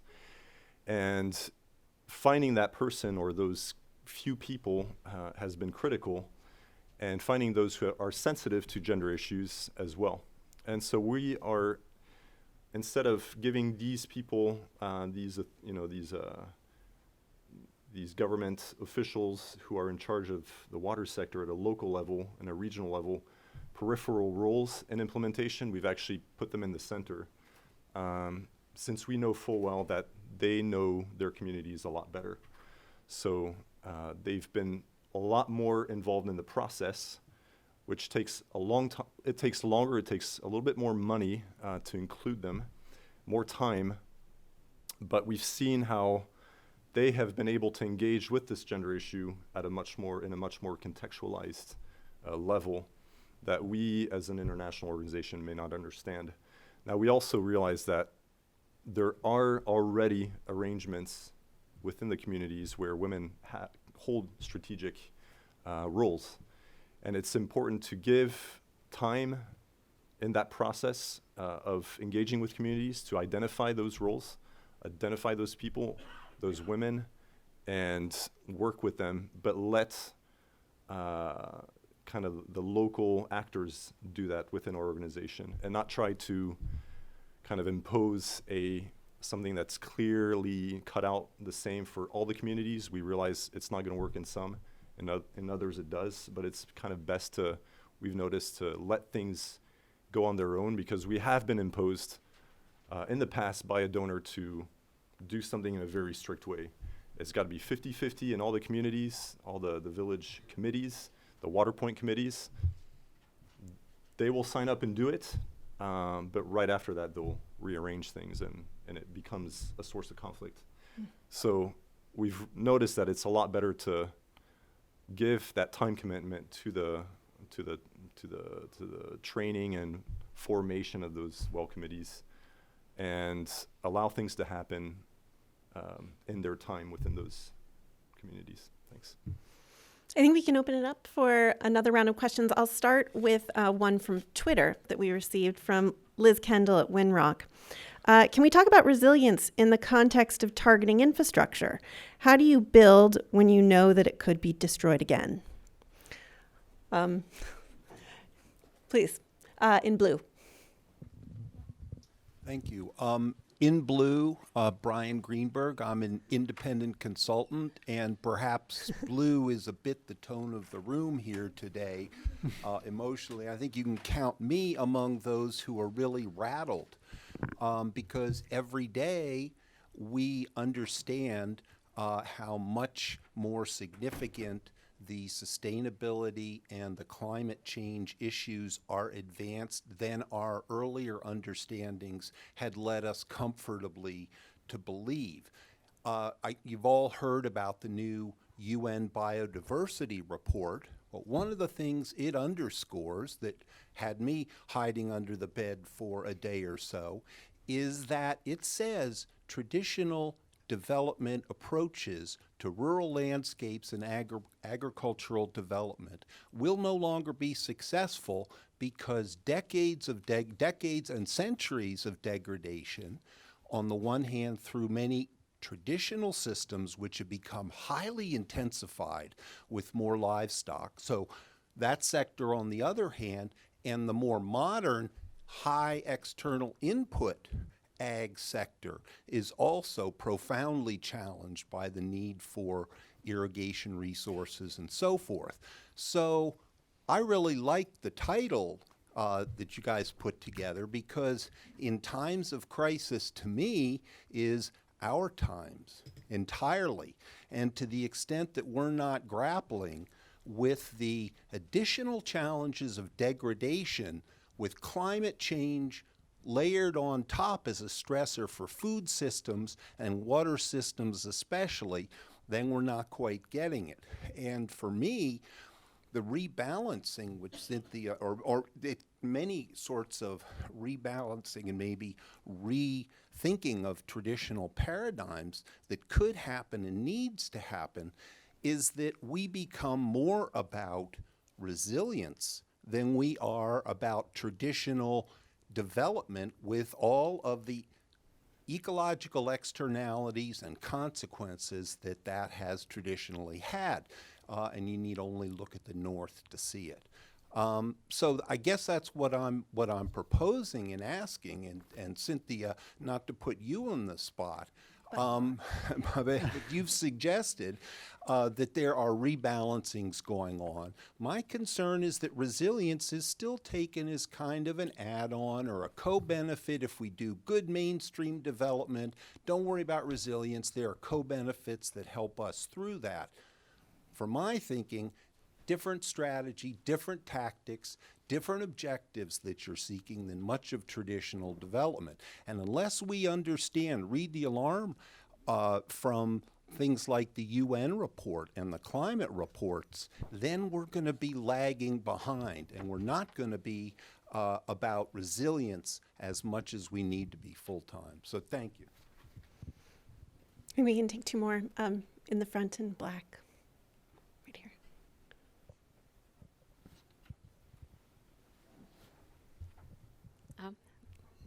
Hello, thank you to the panel for your very insightful remarks. I'm Marisa Ensor, Georgetown University, and most of the remarks that have been offered refer to water primarily as an element, as a resource. And I'm hoping that some of you could also offer additional thoughts on the role that water can play as a tool for resilience when considered also as a physical space. Okay. Water, bodies of water like rivers are often boundaries, borders that separate territories and the people who inhabit them, or they can also be connectors, bridges through, let's say, shared means of transportation. So in some of the countries where I work, let's take South Sudan, rivers, the Nile has become a highly contested physical geographical space whose management is undoubtedly an important component of the conflict for reasons that go beyond access to the water as a resource itself.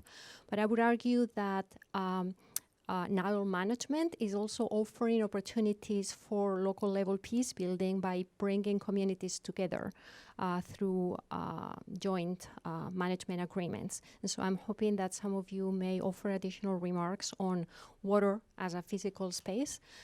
Erica already hinted at it when she alluded to the link between water and land. Thank you. Thank you. And I think we can take one more. How about in back with or on the side with glasses?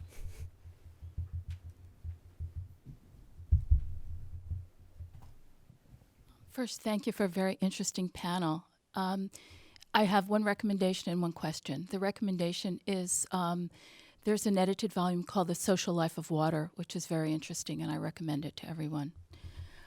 I can't remember who the author is, and I'm reading it now. The question is, and this really gets back to what Cynthia talked about and what Erica talked about. We're talking about conflict situations and fragility. Can we look at, because water is part of the whole package, and yes, it's governance, but it's also government.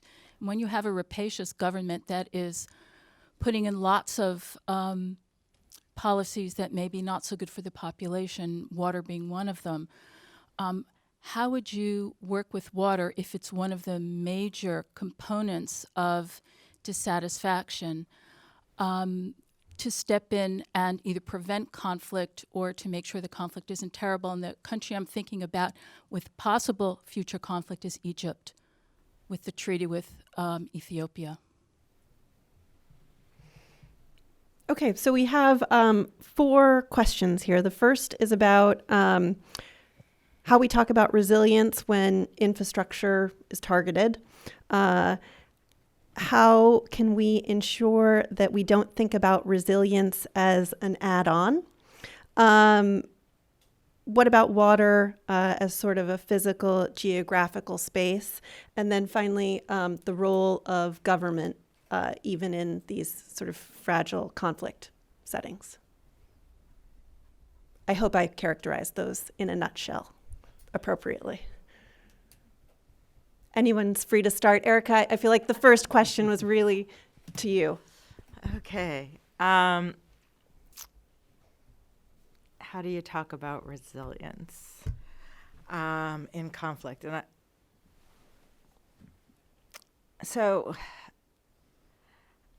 I've been thinking about this quite a bit, and we had a conversation before, where Cynthia said, "Well, you don't build big dams," which Did I say that? you did. Don't expect it to last forever. I think I Yes, said. or something like that, not to last forever. But it's something about You might still build big dams. you might, but there is something about, it resonated, and I jotted it down at the time because there was there was a lot of truth in that. Do you even build, and what do you build if you know it's going to be destroyed? Or there is a likelihood it's going to be destroyed, or it could become a target of war and become weaponized. And in some ways, I would say it's not about what we build. And we shouldn't even be thinking about, in times of crisis, what you build. I feel that's the wrong way of looking at resilience, but more focusing on the human social capital that undergirds resilience, and looking at what information do we have, what knowledge do we have about how the water system works, about the service providers, about the infrastructure that already exists, and really investing more in that knowledge base and the social capital, rather than thinking about what is that infrastructure that is necessary to provide water. And just to illustrate or illuminate, Afghanistan after the Soviet invasion, the implications, the ramifications of decades of conflict in Afghanistan is that all of our knowledge of the water systems was essentially wiped out. All the water data, knowledge of how many of the CARES systems worked, it was destroyed through years of conflict when you had water managers, water scientists either killed or flee. And in many ways, I think members of the humanitarian community understand that we need to try to keep people on the ground who have the knowledge of the water system. So how do we support the water scientists, the water providers? How do we retain that body of knowledge? How do we, even if it's remotely, and how do we also have a good map of what does the water system look like? And so, do we want to map out what all the critical infrastructure looks like? Do we want to make sure that we have the baseline water data, water quality? And so that's where I would actually repivot and say we really need to think about the social institutions, the social capital associated with the water system.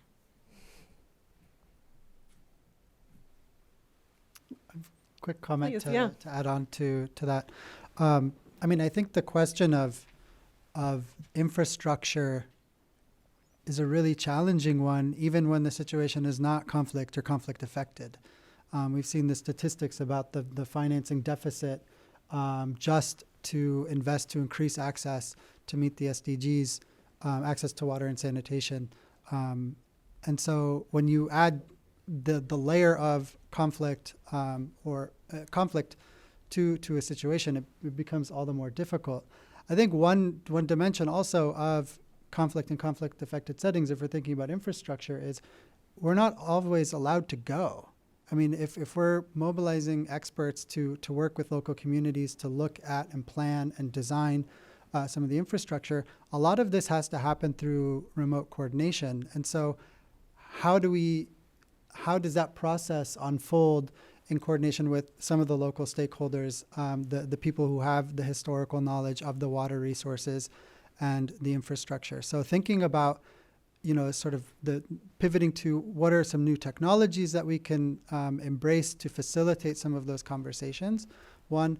And then two, thinking about sort of non-gray infrastructure. So what can we do with green infrastructure to help with treatment of water and improve water systems?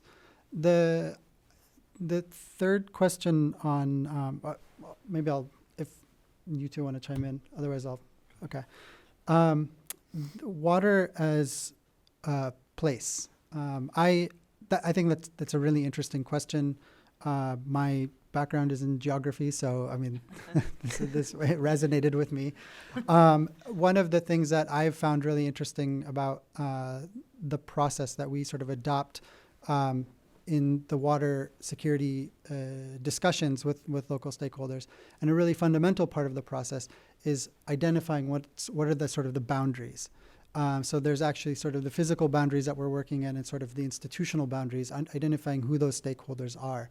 And then I think what that allows you to do is have sort of a focused conversation with different stakeholders in the ways that they use the water and the land for productive purposes, for cultural purposes, for hygienic purposes. So I think it's a really important dimension to it. And when you look at the Mara Basin, I think implementers could easily focus on the Kenyan side or the Tanzanian side, and it's much more difficult to do this transboundary. Because when you look at the Kenyan side and the Tanzanian side, systems are different. They don't necessarily align. You have differences of capacity, differences of ways of doing business and engaging in these subject matters. You also have the dynamics, the political dynamics of upstream and downstream users. So upstream part of the Mara Basin, you have large-scale tea plantations, the private sector companies that are quite powerful, and this is obviously having implications for the downstream users. So thinking about this at multiple scales, who are the different types of stakeholders, and then how do we engage them? So one of the things that hopefully will translate into some really interesting opportunities in terms of efforts to improve conditions and reduce some of the fragility in the Mara Basin is engaging water user associations on both sides. And so there's a platform that exists, but it's basically there on paper. And one of the things that we're doing is working with both sides and then to bring them together to reactivate that platform so those conversations can happen. It'll facilitate lessons learned, knowledge exchanges, some sort of cross-fertilization of capacity. But then I think it also will, the secondary benefit is generate an understanding and reinforce an understanding of shared interest in protecting the Mara Basin in the long term. I mean, one of the things that I think stands out in terms of demographics in the Mara Basin is that people are not leaving. In fact, people are coming in. And so the long-term concerns, I think, then intensify, particularly with respect to climate change and land use and whatnot. So those stressors are only going to increase. And so we need to bring those stakeholders within that space to understand sort of the shared interest. And I think through that process, we can strengthen and build and strengthen relationships to improve the conditions over the long term. Thanks. Does anyone else want to weigh in on any of the questions? I would add to the question about resilient infrastructure. Erica made a point earlier on not to assume that you have a blank slate when you reach a new stage of development, whether it's post-conflict or otherwise. I think that really remains critically important. And my recommendation would be to always make sure you have a conflict analyst handy to make sure that when you're designing something that has a fundamentally technical approach like infrastructure development, where you're definitely going to have engineers involved and hopefully you've got water management experts, but most of the time, even in places that are in a immediately post-conflict context, for example, you may not have conflict analysts at the same planning table. And if you do, what you will find out is that there's a lot to be considered with respect to things that Erica was pointing out around social capital and maybe the lack thereof that will allow you to manage the resource effectively and therefore make it a resilient piece of infrastructure, et cetera. So the first comment would just to be to hold Erica's point close, that we are not usually in a blank slate context, and having the right types of shared analytics at the table at the outset can help you make much better technical choices that are then sustainable and implementable over time. I also wanted just to share an example from Yemen with respect to the last question about water management, even in a conflict-affected setting. There's sort of a striking learning for us a few years ago when there were a variety of communities who were involved in open clashes of violence with one another, primarily over shared water use, about which they did not agree. And it's in Yemen, where water scarcity is a hard truth. And frankly, it was getting worse, not better. The predominant assumption was absolutely that it's about water scarcity. The problem is intractable. I'm not sure what we can do. When we took a step back and we engaged it from a peace-building perspective, which was really around collaboration around the resource, we engaged user groups who were then able to talk about the challenges of use. And it turned out in that case that the majority of the frustration was actually around use, not scarcity. And those communities were able to negotiate a new frame of shared usage of a smaller quantity of resource that allowed the violence to be mitigated and at least allowed for a constructive management of the existing resource, even though that resource was, first of all, low and secondly, shrinking. But I think it's a great example that we shouldn't, one, we have to make sure that we diagnose the problem correctly, because that allows you to find the right solutions. And second is not to assume that something like water scarcity is fundamentally intractable. There are ways to manage the human, sociological, and other components of engagement with it that can actually get you on the other side of conflict. I think we have time for one more round of questions, please. I can't tell, purple? Yeah. Hi, I'm from the U.S. Department of Commerce, and I just want to, I'm so glad you mentioned what you did, Cynthia, because I want to ask about the role of technology.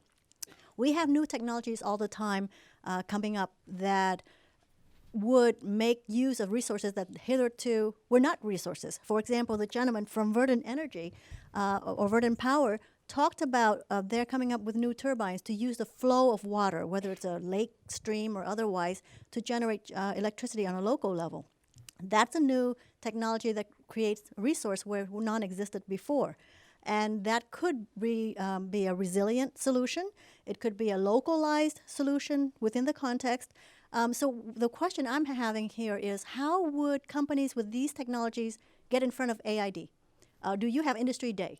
Do you have a portal where you can interact with companies whereby these technologies will provide solutions to intractable, inside-the-box problems, and they're bringing outside of the box solutions to you? Thank you. I think we can do the gentleman in the back, and then we'll go to the front here. Thank you. My name is Eddie Perez. I am the technical director for water and health programs with an NGO called Global Communities. And I'm relatively new, and my mandate is to help global communities start doing things differently. And in the context, this presentation has been great. Even though I'm a linear thinking engineer, and a lot of this has made me kind of hurts my head, all this complex stuff, I appreciate it. My comment and question is, I just came back from visiting a terrific community-based watershed management program in Honduras in the dry corridor funded by USAID indirectly through the government. And it's a great project, it's doing great work, but I should mention I had been a Peace Corps volunteer in Honduras 40 years before. The impact of this project is severe, continues to be mitigated, the positive mitigated by the fact that 40 years later, the landless subsistence farmers are still practicing slash and burn agricultural technology in the steep hillsides, and large lumber companies are still just cutting away trees forever. So I guess part of my question then, therefore, is sort of in a roundabout way is, a lot of the examples you've given by Water for Good and the one you alluded to in terms of Mercy Corps, and I would argue global communities as well, community work, promoting coordination and conflict resolution at community level is very labor and cost intensive. And so as successful as they are, how do we collectively work to really scale these up at the national? How do we act locally but think nationally or even globally to have a larger impact? Thanks. And then finally right here. Good morning, or good afternoon, almost, in 5 minutes. I'm Bridget Morowski. I'm with Smart Brief, and I'm relatively new to these sorts of conversations, so I appreciate the very informative panel.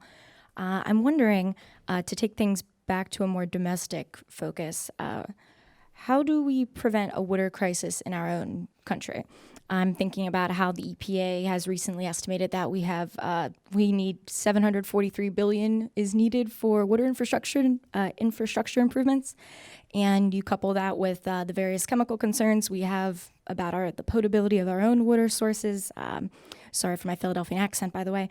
How do we take the lessons learned from the humanitarian projects and apply them in our own country, considering the political conflicts we have regarding resource spending and many other things? Thanks. So I think we'll take this as sort of our final round. So if you have any burning things to say that you haven't already said, please use your time. And I don't know, David, do you want to start and we can go around that way?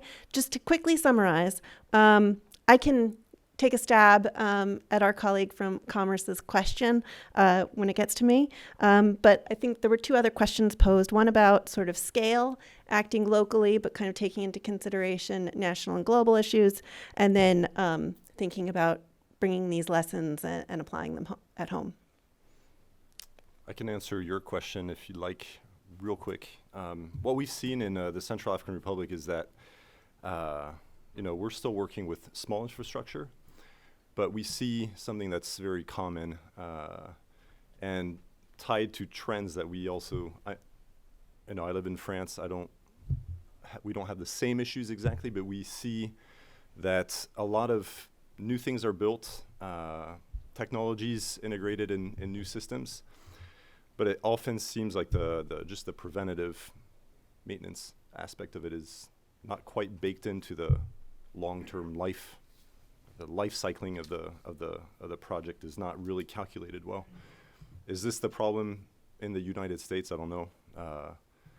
Is it a problem of just planning for preventative maintenance? Is that the issue? That's what it is in the CAR. Preventative maintenance hardly happens, so we're constantly having to rebuild expensive things, when in reality the preventative touch is actually quite inexpensive. Rehabs can go from $3,000 to $5,000 or more, complete replacement of the technology, up to $15,000, whereas the preventative maintenance costs $270 per water pump. So there's a big difference, but it's often the preventative long-term thinking that doesn't happen, or rarely, I should say. Mm-hmm. So to Eddie's second question, again, I think it's a really important one to consider. How do we work locally and scale? And I think a really important point to think about here is what are sort of the existing conversations already in place within that country or a particular location, and then how can we begin to build and leverage those conversations? Because when those conversations exist in some form, to me that indicates there's some element of commitment to that issue, and you might find the stakeholders to work with to sort of leverage that momentum going forward.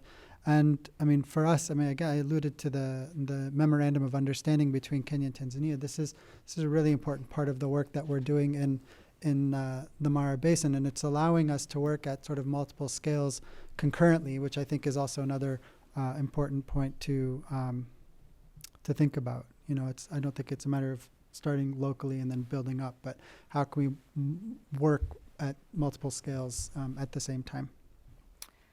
So I love your question. And it's, I think, part of having spent most of my life working globally, I often think about what lessons I can draw from having spent so much time outside of the country looking inward. And we often focus, our efforts on the SDGs, thinking about expanding access to water and sanitation globally, and we forget that there are millions of people in the United States who do not have access to clean water and proper sanitation. And it is a function of a number of variables, including the way we design our legislation, our rules, where you have communities who have private wells, homeowners with private wells who don't know what the water quality is in their own private wells, often in rural America. But also, I do a lot of work in the American South. At a university in the South, we have a project in Alabama looking at the issue with partners in Alabama, in Montgomery, looking at the issue of raw sewage in people's yards. So there are large numbers of Americans who do not have proper sanitation, sewage treatment in their homes, and it requires a different lens. I mean, part of it is a focus on, government policy. We need an infrastructure bill that's viable, but we also need to look at it through the lens of environmental justice and poverty, and how in many ways we have criminalized poverty, shamed people who do not have access to proper sanitation, and really think about inequities in our own society. And so I think it's something that bringing it home is something that we should always do and we should not overlook. And it's, it's often said, oh, it's a technological problem, but it's also an issue of poverty in providing proper functioning septic systems, for example. Cynthia? With respect to our engineer friend's question, I appreciate your interest in the complexity. It's awesome.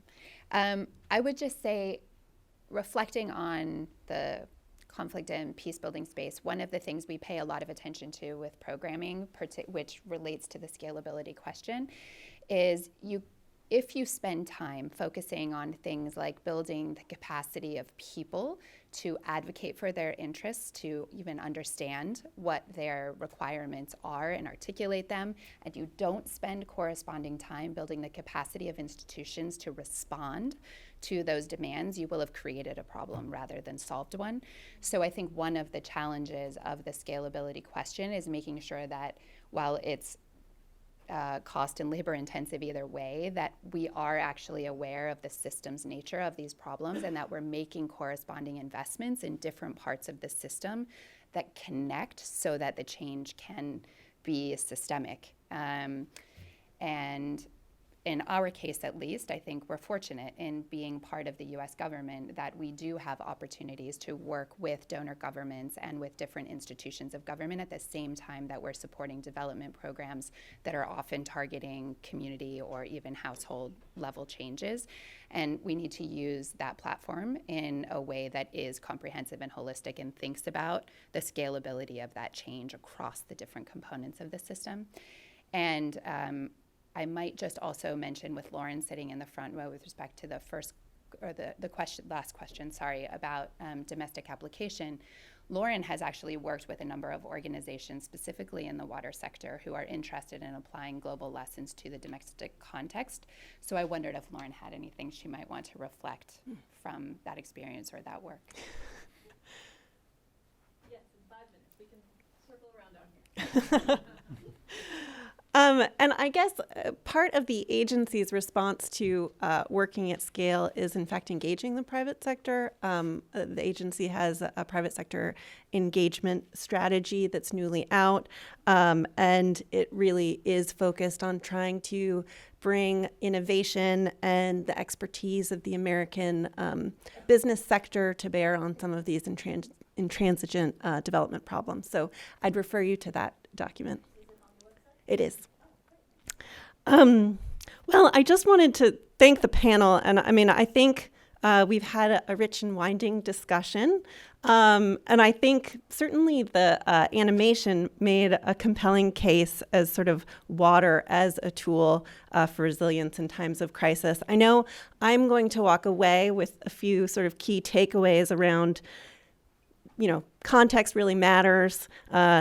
We need to be creative and look at non-traditional actors, trying to engage them from the outset. We need to keep in mind sort of the non-linearity of moving from an emergency context to a development context, and as much as possible, try to consider the long-term outcomes as we directly approach short-term needs.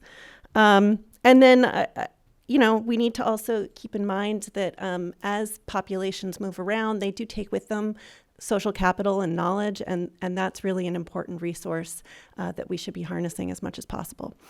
So please join me in thanking our panelists.